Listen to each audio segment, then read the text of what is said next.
Close flight dive on it. This is twice now the Celtics have been first to the floor. Exciting save with Horford. Unbelievable. Boston first to the floor. So good. Brown fakes, fires up the three. Tatum dives on the floor. Everybody dives. Jaylen Brown with the flush. Blocked by Porzingis. He's doing it all. Tatum spinning, driving, layup. Washington drives. Blocked by White. Oh, what a block from Derek White.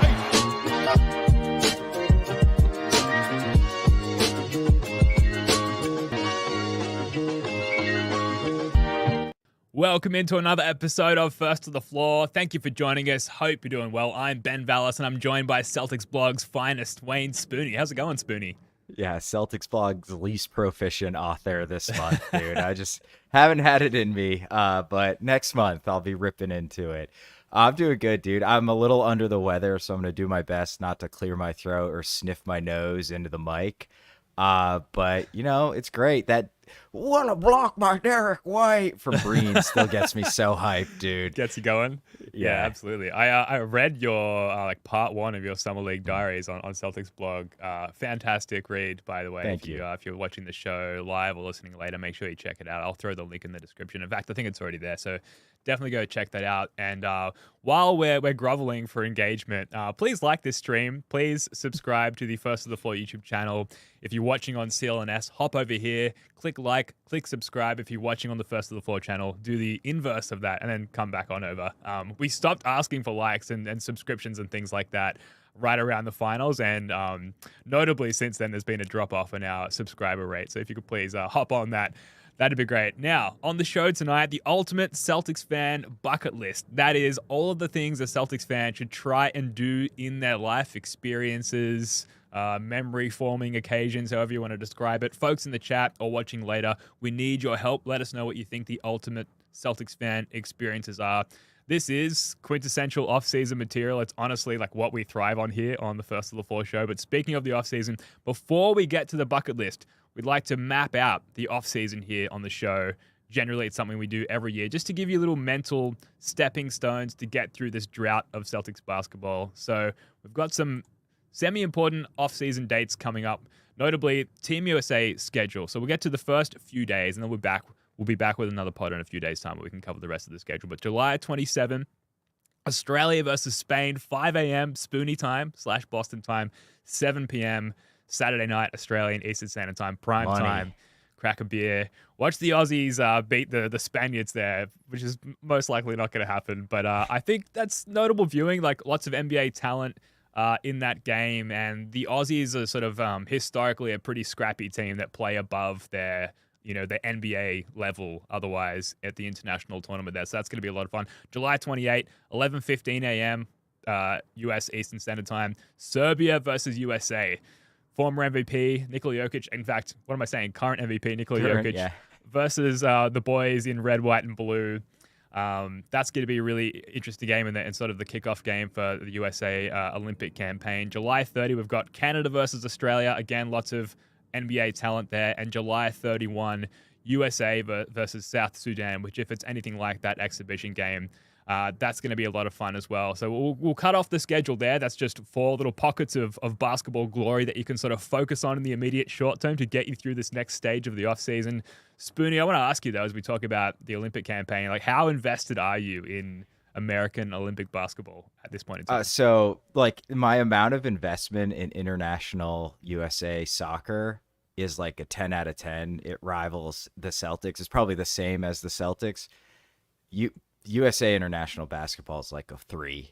They're just like, it's not fun. They just always win. You know what I mean? Like, it's when you're like expected to be by far the best team, and bar like a couple times in the last 40 years are the best team every time, often by a considerable margin.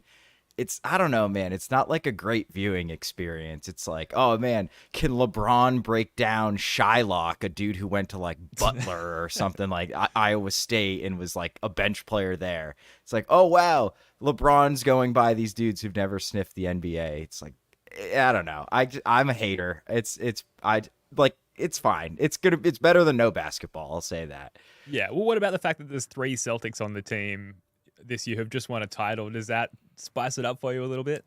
Yeah, I think somewhat. Especially Drew's just been so good that I'm really invested in him being awesome. Tatum, I just want to see him make some shots, so I'm very invested in that. And then I don't know what they're gonna do with Derek White. It feels like he looks great, and then he kind of doesn't. And then online people are like, "What's he doing there?" And it's like, well, he's Derek White. He's the perfect glue guy. That's exactly what you want as your 12th man. So it definitely helps my investment levels. I just hate a lot of the dudes on the team, man. Like Embiid, LeBron, Devin Booker. Like it's hard to cheer for him, dude. Like it really is. Yeah. Yeah, I think the investment for a lot of people, and from what I've heard, like a lot of Americans as well, is like, can anyone beat them? And like we sort of sneakily would like to see them lose. Obviously, we want to see them win the gold medal for those Americans watching, listening to the show, and obviously yourself, Spoonie. But to see them challenged along the way, I think it would help increase one's investment in the tournament. And there's just so much more talent across the international stage now that seems to become more and more a probability that they will be challenged along the way. Even like despite this sort of like dream team-esque roster that they filled out. So really looking forward to Olympic basketball and just the Olympics in general. Like it's one of the softer off seasons in that sense that we've actually got something to sort of carry us through. Like I mentioned, this route of Celtics basketball. So looking forward to that starting now that the Summer League has dried up there. So other off-season dates. So there's some preseason dates were announced. October 4th. Versus Denver in Abu Dhabi, 12 p.m. Eastern Standard Time. October 6th again versus Denver in Abu Dhabi. And then a bit of a whirlwind tour back home in the States. October 12 against Philly in Philly. And then the next day, a back-to-back, a preseason international back-to-back. We leave Philly, go straight to Toronto the following day. I know, it's incredibly dumb. So expect to see a lot of Baylor Shireman and Peyton Pritchard and that kind of thing, which would probably be a lot of fun to see Walshy dunk all over the Raptors there. And then again, the 15th of October at Toronto, 7 p.m. Eastern Standard Time. So the good news there is that it's only 70 days until the 4th of October. Probably 71 days because you guys are a day behind me there. So the countdown is on. 70 days. That's right. Let's go. I don't know how many weeks that is. It's a lot. And speaking of things that are a lot of weeks away, Spoonie, a 9-part Celtics documentary was announced for HBO Max. That's the binge streaming service in Australia here for any Aussie folks listening. Released in April of 2025, which it may as well be fucking 10 years away, dude. I know, cannot dude. Wait we're going to be watching the playoffs at that time. How are we meant to separate ourselves from enjoying the championship run 9-part documentary and the literal actual present day playoffs at the same time? It's mind-boggling. I might save it for the off season. I probably won't be able to help myself, but that's the plan right now. Save it for the off season. But man, thank God they won. Because, like, I would not be able to watch it if they lost in, like, game 6 of the finals or something like that. It is, like, what a perfect season to have that documentary come out. The vibes were super high. I am so excited for Joe Mazzulla behind the scenes, just, like, crazy shit he's saying to people. Like, watch out, Jason, I'll choke you in your sleep. And it's, like, shit like that. Like, there's going to be tons of, like, Joe sound bites that are going to be so good. So, looking forward to it. But good God, it's a year away. I'm shocked it's taking that long. I figured they'd try to get it out before the season starts to kind of like build momentum for the title defense. But hey, I mean, how many teams have had a 9-part documentary the year after they won a title? Probably 0. So we're lucky in that way. Yeah, lucky, like you said, that it wasn't going to be this 9-part loser brigade documentary if we did end up losing last year. So we're going to have to wait for a while for it to come out, but hopefully it's just because they're editing and producing the shit out of it and it becomes some memorable thing that we can add to our bucket lists, which we'll get to in a second. But before we get to that, a quick word from our friends over at Game Time. First of the Floor is brought to you by Game Time. I absolutely love going to MLB games when I'm in the US for the summer. One of my favorite sports memories is going to a Red Sox game while on my honeymoon in Boston on Patriots Day. It was just such a quintessential Boston outing. And when I head back next time, I'll be using the Game Time app to grab our tickets. Game Time is an authorized ticket marketplace of Major League Baseball, which makes getting tickets faster and easier. Prices on the Game Time app actually go down the closer it gets to the first pitch. With killer last-minute deals, all-in prices, used from your seat, and their lowest price guarantee, Game Time takes the guesswork out of buying MLB tickets. We just bought all of our Vegas Summer League tickets very easily using the Game Time app, and you can take advantage of all the great Game Time features such as last-minute tickets, flash deals, and zone deals Easy to find and buy MLB tickets for every kind of event in your area, plus lowest price guarantee, event cancellation protection, job loss protection, and more. There's legitimately so many amazing features that keeps bringing me back to the Game Time app, including the aforementioned last-minute deals. You can hang out outside the arena and snap up a last-minute deal on your seats. You can preview views from all the seats in the venue, and of course, Game Time's lowest price guarantee, event cancellation, and job loss protection. So, take the guesswork out of buying MLB tickets with Game Time. Download the Game Time app today. Create an account and use code CLNS for $20 off your first purchase. Terms apply. Again, create an account and redeem code CLNS for $20 off your first purchase. Download the Game Time app today. Last minute tickets, lowest price guaranteed. Spoonie, let's get to the bucket list. Do it. And just to preface this segment again with the proper context, we're going to do this 1v1 draft style, just back and forth, drafting the best possible Celtics fan experiences. And I think the approach needs to be, we're drafting from the standpoint of like, how would you build out your bucket list? So like attending a finals game would be on the bucket list, but it wouldn't be first. The assumption is that you're a Celtics fan, you've had none of these experiences, and you're trying to build out your repertoire as a hardened Celtics fan, having gone through all the best experiences Celtics fandom has to offer. Now, I will genuinely, Spoonie, grant you with the first pick in this very, very important draft, maybe the draft of the offseason, better than the actual draft. What do you got for us? Yeah, absolutely. Fireworks over here. Certainly better than Alex Sarr. That's for sure. I think so. Number one. Okay. Actually, you know what? I'm not going to do this one. I'm going to keep mine pretty realistic. So I'm going to delete be in the locker room when they win the title. Because that's never going to happen. That's good. Mine is go to a game 7 in the Garden. So ideally the finals. I think the odds of the normal human being able to like afford to go to a game 7 finals game in the Garden is just about impossible. But like there's game 7s in the Garden, no matter the round, are absolutely fucking electric. We've seen a bunch of awesome performances in game 7. One of them will probably come up in my historical pick in a little bit, but like we were there for game 3 of the finals. It was in a crazy atmosphere. Can you imagine if that was game 7, dude? It would have been absolutely totally insane. Round 1, round 2, round 3 does not matter. Anytime, it's probably going to be the best game viewing experience of your life.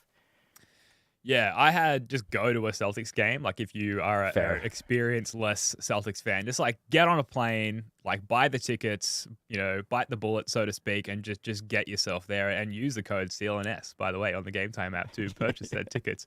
But really because I just remember 2011, I was 23 years old, and that was the first time I found myself with any money. Like I had a stable full-time job, and I'd been this rabid Celtics fan for quite a few years at that point, and I was like, I could actually just fucking go. Like I could get on a plane and go to Boston and go to a game. And what I didn't realize at the time, because I was still relatively new in my close watching fandom, was that late April is like not a good time to go.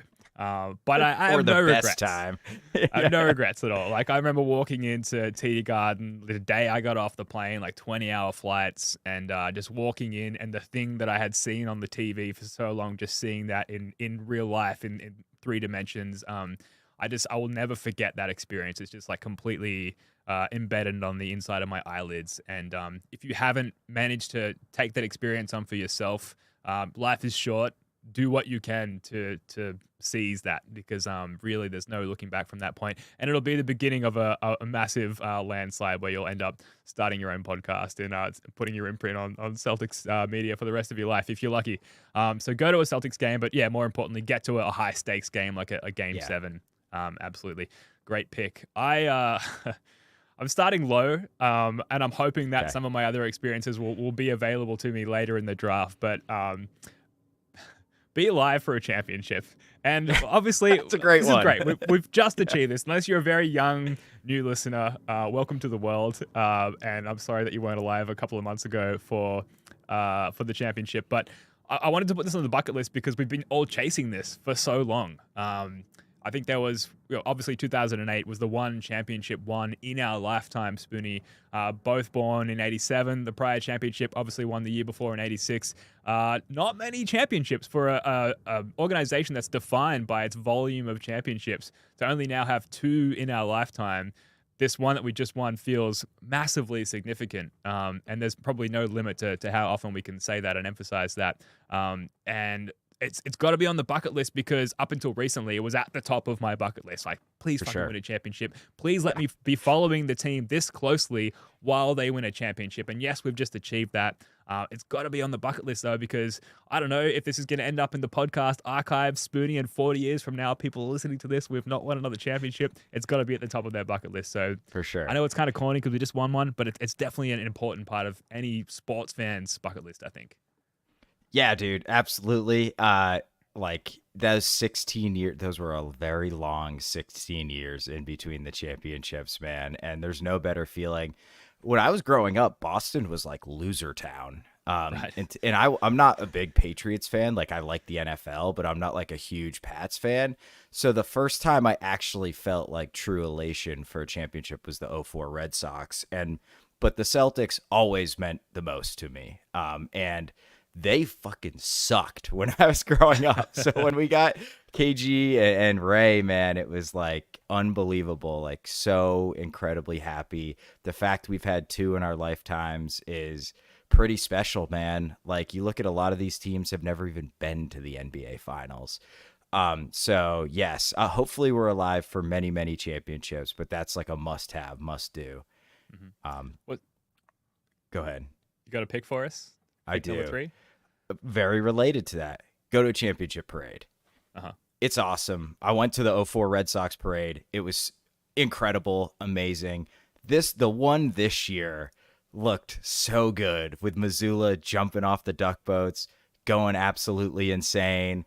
Everybody's super hyped. It felt like they were out there for longer than they usually are too. I don't know if they were going slower, it was a longer route, or just like I was, 17 and a little tipsy when I went to my first parade. So it didn't feel like that long. And when you're there, you only see them go by and then it's kind of over. But it is a very unique atmosphere where everyone is just so happy to be there. There's no tension like when you go to a game, because you've already won. Like the game is like terrifying all through it. And then it's elation at the end. The parade is like all day. You show up. It's like 11 a.m. Everybody's already started drinking. Everybody's pumped. Everybody's high-fiving you randomly. It is an amazing experience. Yeah, I think that's one of the things that I've obviously been unable to achieve in my longer life as a Celtics fan thus far is get to a parade, just because the turnaround time, like if you are lucky enough to win a championship, it's like, okay, I've got to somehow get myself to Boston within a week. That's a tough one, but obviously would recommend that to anyone else who can go. And folks who did go, obviously there were a lot of people there, up to 1 million they estimate. Let us know in the comments your experience of going to the championship parade there and what that was like compared to your other Celtics experiences. Definitely curious to understand more about that. I actually rewatched the parade recently. I've been doing playoff rewatches and recently did a Game 5 rewatch, followed immediately by the parade, which was just like an awesome pairing. When you like pair different like non-sequential Star Wars episodes up and they just pair really nicely. Similar kind of vibe there. I don't know if that makes sense. Totally. But yeah, that's a great pick. I would put Meet Your Celtics Internet Friends would be my next That's pick. a great one. Yeah. Because we're also online now as sports fans, just as citizens of the world and of the internet. And you do form some close relationships, as close as you can, really, with the boundaries that large oceans and things like that. But online, and to actually meet those people in person. And I've been lucky enough to hang out with you a couple of times now, Spoonie, and Jake as well. Shout out to our guy Jake, by the way, who's on sabbatical in Bali. He'll be back soon. He'll be back soon. It's so much fun because you're meeting these people for the first time, but you've got so much in common and you've got such a backlog of sort of historical conversations and I guess inadvertently forming a closeness to one another. You don't even sort of realize that you're doing it at the time. That when you do finally catch up in person, you really hit the ground running and you learn things about those guys that you maybe didn't get the opportunity to through your normal online channels. And it's like pen pals on crack, I guess. It's just like taking that concept to a whole new level, and to meet people in person and beyond, yourself and Jake, and I've been able to meet Jackson as well a couple of times, meeting guys like Sam LaFrance and Jack Simone and Bobby Kravitsky and Noah Dalzell and those people in person in Vegas as well was a lot of fun to actually sit and catch up with those guys.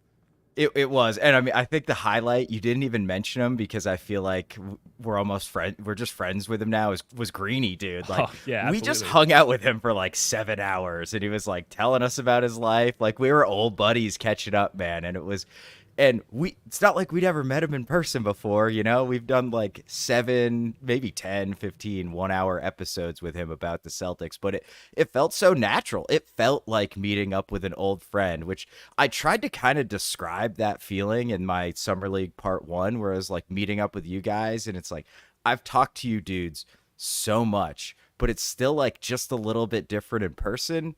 And then we got together and it was like not different at all. We were just 3-dimensional, you know? Yeah. Same, but different. It is different to just like sit with someone in person. And who knows where like podcasting technology will get to, where like maybe through VR or Apple Vision Pro or some shit in like 5 years' time, we can essentially be at least simulating the experience of sitting in the same room together. Yeah. But running about Vegas with your internet buddies, talking about the Celtics championship and drinking a few beers, a lot of fun. Highly recommend it. All right, what's your next pick, Spoody? I got catch a Celtics 50 ball. So I've been in the building for 2 50 pieces. Tatum against Washington in Washington, which I wish it was in the Garden. It would have been a lot better. But it was like 50% Celtics fans. And he was in one of those pull-up 3 zones where it was just like, oh, that's going in. Everything's going in. That was incredible to watch. But the highlight, I was in Boston, in the Garden, Isaiah Thomas, 52 against the Heat in December or January of that 2016-17 season. And that rivaled the finals game because everyone absolutely loved that team, loved IT. He hit like this absurd 3 to essentially win the game after Miami came back. And there's just like, it just doesn't happen that often. And to be in the building when it's like, it's the third quarter, he's got 30, like, what? Oh man, like what's going on here? Like the whole crowd's like, he's got 39 now. Like what? Whoa, like 42. What's gonna, you know? And it just builds up, and then he hit. I think the 3 made him go up to 52, and the whole crowd's going crazy. I turned to like an 11-year-old behind me, and I was like, "Cherish this moment. You'll never see it again." And his dad's like, "Listen to him." He backed you up. That's awesome. Yeah, so it was awesome, man. Like, and of course you can't really choose it, and a lot of us don't have opportunities to go to that many games, but if you're lucky enough to catch one, it's amazing. Yeah, and you mentioned having the opportunities or not, and hopefully like the breadth of this list is such that anyone, despite their capabilities or opportunities, can at least grab 2 or 3 of those things and try and integrate that into their Celtics fandom over the next year. Obviously realizing that getting to a physical game is difficult for most people, myself included. But yeah, so I would add to that, and I can make this my pick as well, Spoonie, is be present for a moment. So whether that's 50 points, whether that's the winning of a championship and the dropping of confetti, and the only way that you can achieve that, this is somewhat contrary to what I just said about capabilities, is just go to as many games as possible, because the higher volume of games you attend, the more likely you are to experience something awesome. I mentioned my 2011 trip to the States to catch the Celtics, and one of the downsides of that is the first game I went to was great. We played KG, we played Ray Allen, Paul Pierce, Rondo. We played the rookie John Wall Wizards. It was a great game. Celtics won. Got to see Ray Allen splash a couple of threes. It was awesome.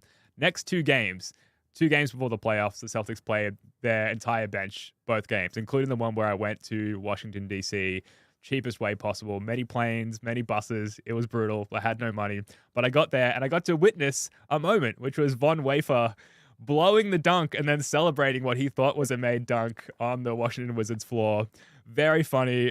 Maybe my most embarrassing moment as a Celtics fan, where I also got up and fist pumped and cheered the dunk before realizing, slightly before Von Wafer did, that it was not a made dunk. And it's now a moment. It's a memeable moment, but it's something that you can look up on YouTube. Yeah. It's stamped in Celtics history for better or for worse. I think in hindsight, it's for better. But you know, being present for a moment where you can kind of, like a dickhead, when it comes up in conversation, be like, I was actually there, man. and it's like a bit of a we all humble do brag. it. We all do Yeah. it. I'm so guilty of doing that, but It's totally, but it's a lot of fun to do. For example, I'll do it right now. I was there for the Manu Ginobili block on James Harden at the end of, I want to say, Game 5 of that series down in San Antonio. A lot of fun. Damn, Talk dude. about it all the time. My friends hate me for it, but I'll keep doing it. So be there for a moment is definitely on the bucket list. Hell as well, yeah. I think. What do you got next, Benny? Meet or speak to Mike Gorman. Oh, We've lost a lot of Celtics legends in the last, couple years here. I don't know how much time we'll have to not, even if it's like Mike's signing shit at Dick's Sporting Goods for an hour or whatever, just being able to like shake his hand and be like, thank you for being like the voice of my entire life up until you retired, dude. I love you, Mike. He is for the Celtics, man. Like he is the voice, like the voice of the Celtics isn't just a goofy name. Like I was going back and looking at old highlights, and I think I grabbed a game from 1986, and it's Mike Gorman on the call. It's like ridiculous. Like shit's practically in black and white, and it's still Mike sounding the same. So anyway, just get in a room, have a conversation with him. You've got to exchange emails with him. Even that would be enough for me. I just want to like feel the presence of Mike Gorman. yeah, very much going to print that email off and frame it and hang it on my wall. It seems like at this point, Mike having retired, that's going to be the extent of my correspondence with him. But I'll take it. That's a really good one, Spoonie. Got a lot more time. Yeah, that's true. That's true. Maybe we'll hit him up. Rick Rossetti replied to our post on Twitter, said get floor seats, which I think really is at the top of that. You might be limited by your capabilities or lack thereof for that. Yeah. Getting floor seats, I think even for Summer League is something that we considered, and it's just so prohibitively expensive. But sometimes you might work for a company that knows someone who's got a contact. There's multiple different avenues to getting yourself down there on the floor.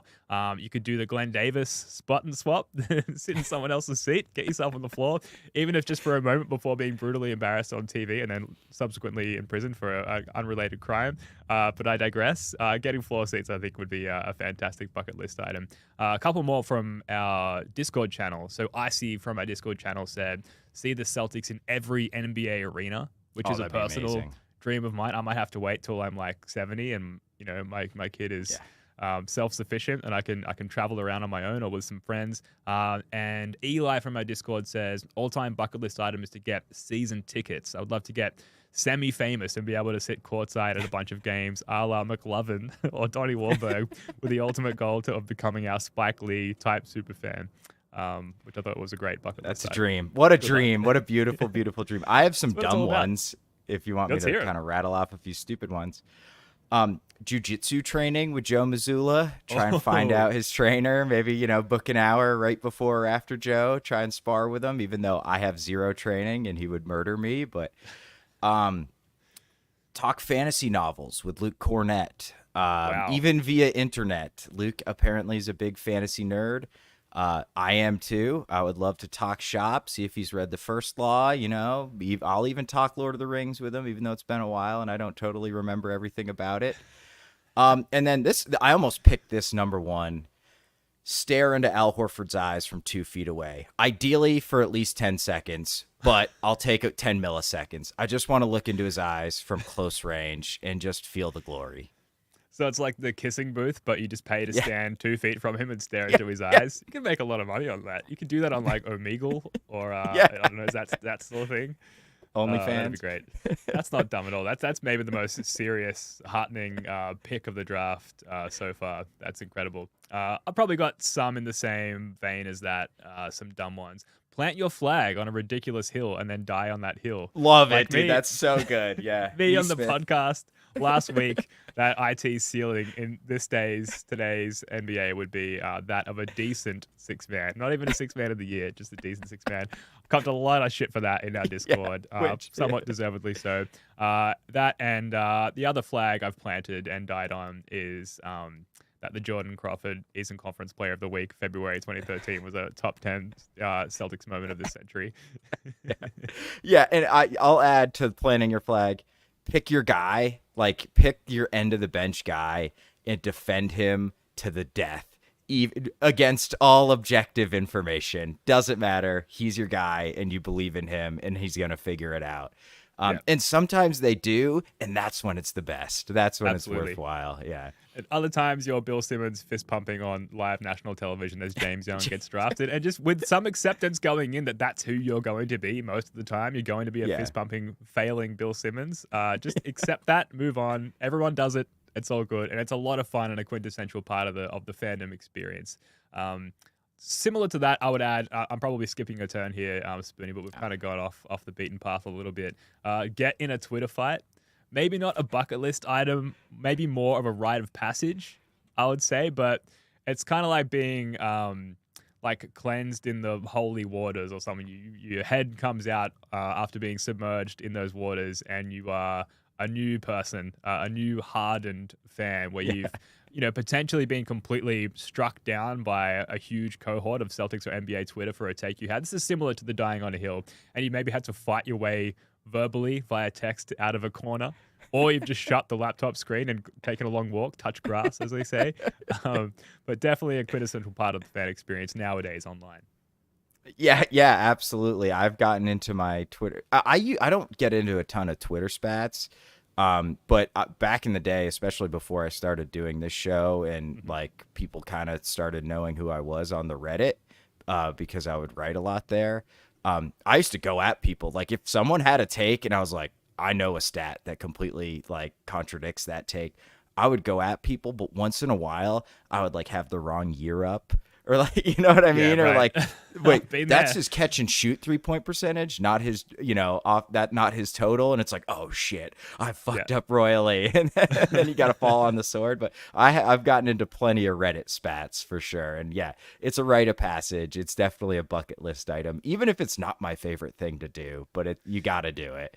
Yeah, you need to like use a stat like EPM or something to build a narrative of a player or a take, only for like 20 people to come down and tear down like the actual value of that stat. And while it's irrelevant and should never be used in any argument, then you really you're living. Yeah, that's right. Couple more here. I'm just scrolling through my list. Okay, here's a legitimate pick. Go to an away game in hostile territory. I have go to Philly and watch the Celtics in Philadelphia. Yeah. Yeah. And what happened to you in Philly? Didn't someone throw some sort of thing at you? I got hit with an egg the night before the game in South Philly. Someone leaned out of a car and threw an egg at my chest. The girl next to us puked in her seat in the first quarter. And then she left to go to the bathroom and didn't come back for like until the third quarter, and her boyfriend was just sitting there and didn't do anything about it. No. And then I got the double barrel birds like 20 times because we won. And it was a great game. It's the game where Embiid hit like the 3/4 court shot as time expired that didn't count. And so people were just flipping me off and like, fuck the Celtics. And I just had a big smile on my face and like, you're better for man. it. Yeah, it's right. Yeah. Yeah. Growth mindset. Kaizen, get yourself to an away game. It's good for you. Good for your soul. What else you got for us, Spoonie?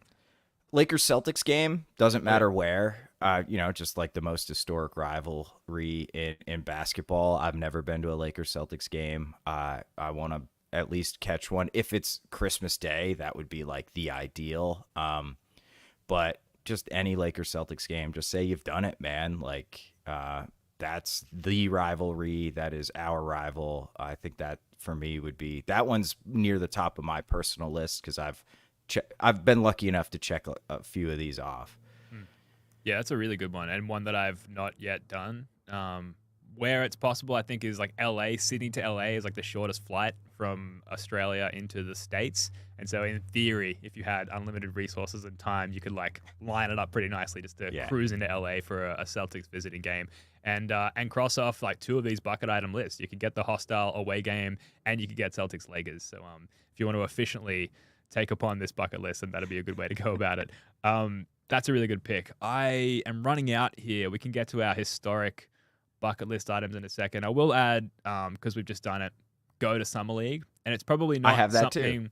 Yeah, it's not something... I don't know if you agree, Spoonie, not something I would have had prior to going to Summer League. It was more about, like, initially facilitating us catching up and hanging out and kind of doing something in an environment that would, I don't know, just be fun for doing that. And then subsequently and somewhat inadvertently for us, Summer League ended up being really enjoyable. The quality of the basketball was really good. There was this unexpected, we've talked about it a lot already, but just this convergence of Comic-Con style NBA fandom and nerdedness all in one place at one time. And it just ended up being the ultimate immersion in NBA culture. I didn't expect it to be that way, but I'm really glad that it was.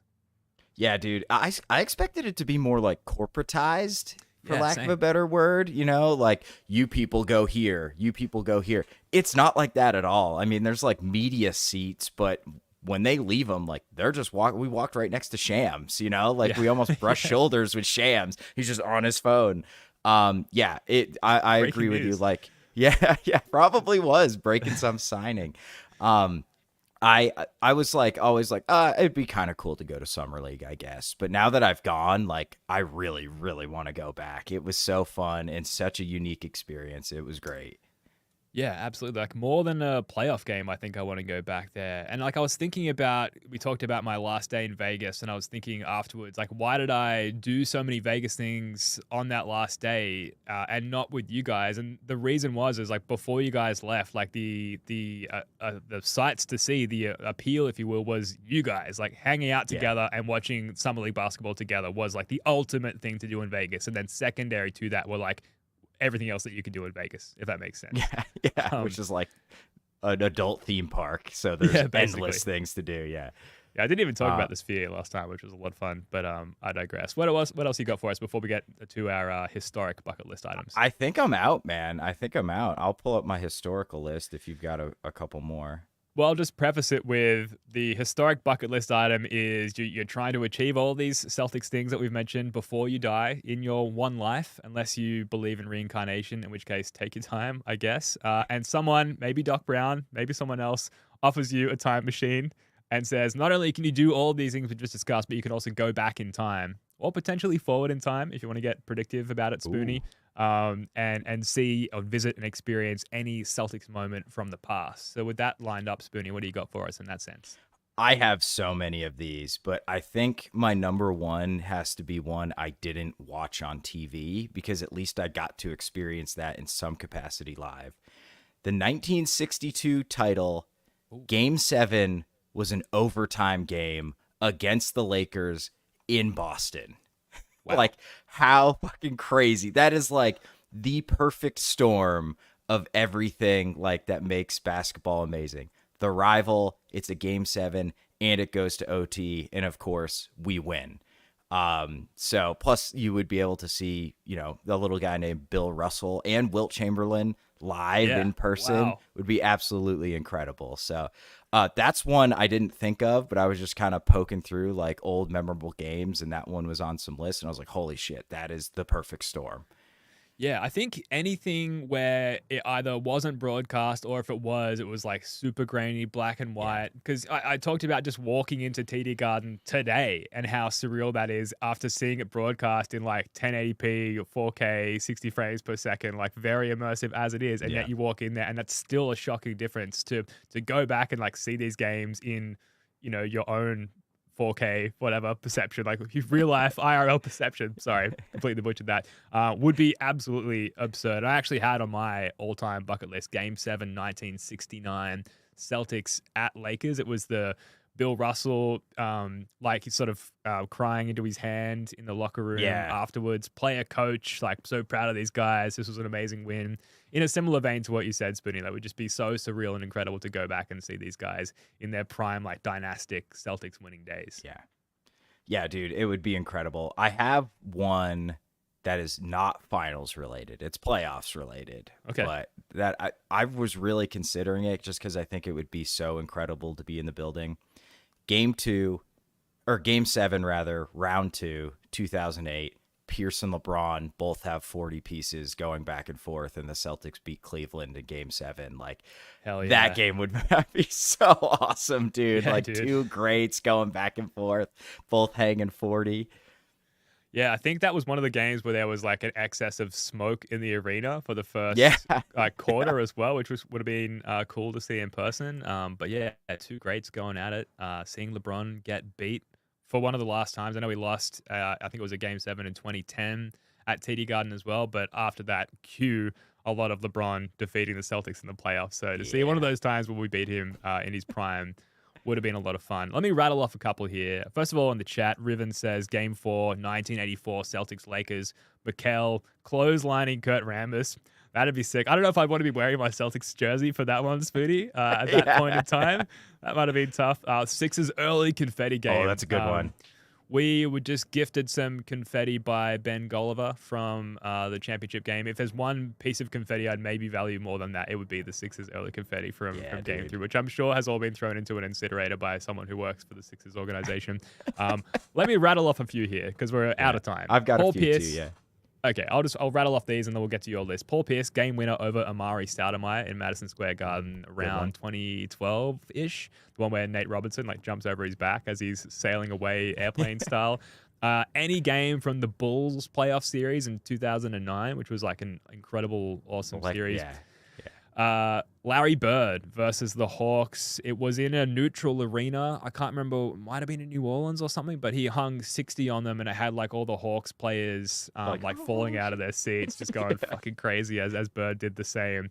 And then really, if I had one choice, I got to get myself back to February 2013 to see the ultimate run Jordan Crawford Player of the Week. Really, Brad Stevens' magnum opus from a player development guy playing above his normal level perspective. Of course, yeah. I mean, who could miss out on that when you have so many amazing moments in Celtics history? That one's clearly top 5. Thank you for backing me on that. Yeah, absolutely. 1984, Henderson stole the ball. Bird steals the ball against Detroit in 1987. IT dropping 53 on Washington in the second round. And then Tatum, Game 7, dropping 50 on Philly in 2023. But my number one, obviously, 2017, Game 7, Washington, the Kelly Olynyk game. Oh, yeah. Yeah, fuck yeah, dude. The game of his life. Yeah, so dude. It was crazy. That was a great series, too, man. Yeah, it was. It really was. Anything that goes 7 and then you can look back on in hindsight and be like, we won. It's that was incredible. Completely ignoring the fact that at the time you were absolutely shitting your pants, anxiety riddled, just hoping for God that you could wake up feeling some joy after a win the next day. That was a lot of fun. This is, like we said at the start of the show, quintessential off-season material, and expect plenty more of that. Once Jake gets back, this is very fitting as Bob Cousy was just, I think, either promised or gifted a ring by Wick Grossbeck. We're going to do our honorary Celtics ring ceremony, which is basically acknowledging everyone, all the friends we made along the way, everyone who was part of the journey from the big trades in 2013 to winning the ring this year, who we think deserves an honorary ring as part of their role, the role that they played in this journey, if that makes sense. So let us know your thoughts on what we discussed today as far as bucket list items, present or past. Let us know who you think deserves an honorary ring for that upcoming show. Spoonie, this has been a lot of fun. That's going to do it for this one. Thank you so much for joining us. We're going to maintain this pace of roughly 2 pods per week. We'll likely fire up the playback room for some of those Olympic games, so make sure you're following us on all channels to keep aware of what's going on there. Spoonie, love your work, man. Until next time, go Celtics.